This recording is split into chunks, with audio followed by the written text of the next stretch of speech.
నమస్తే. ఇవాళ మనం శిరోధార గురించి మాట్లాడుతున్నాం. సో శిరోధార అనేది చాలా మందికి ఐడియా ఉంటుంది. సో యూజువల్గా ఆయుర్వేదిక్లోనే బెస్ట్ ట్రీట్మెంట్గా మనం కన్సిడర్ చేయొచ్చు. సో శిరోధార అంటే ఏంటంటే మనకి మెడికేటెడ్ ఆయిల్ తోటి కానీ, మెడికేటెడ్ బటర్ మిల్క్ కానీ, ఆర్ మెడికేటెడ్ మిల్క్ తోటి కానీ నుదిటి మీద మనకి లైట్గా గోరువెచ్చగా చేసి డ్రిప్పింగ్ చేస్తూ ఉంటారు. అంటే ఆయిల్ అనేది కానీ are milk are butter milk అనేది వేస్తూ ఉంటారనమాట. సో దీనివల్ల మనకి ఇమ్మెన్స్ మైండ్ రిలాక్సేషన్, అలాగే నర్వస్ సిస్టమ్ అనేది బాగా బ్యాలెన్స్ అవుతూ ఉంటుంది. సో దీనివల్ల చాలా బెనిఫిట్స్ అనేవి ఉన్నాయి.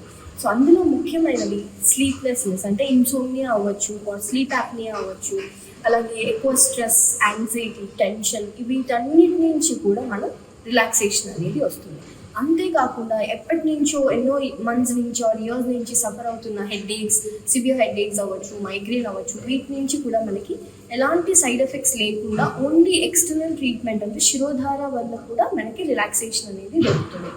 సో శిరోధార తీసుకునే ముందు డెఫినెట్గా మీరు డాక్టర్ కన్సల్టేషన్ తీసుకుంటే మీకు ఎలాంటి మెడిసిన్ సెట్ అవుతుందో దాన్ని బేస్ చేసుకుని శిరోధార చేసుకోవడం వల్ల మీకు రిజల్ట్ అనేది ఎక్కువగా ఉంటుంది. సుఖినో భవంతు.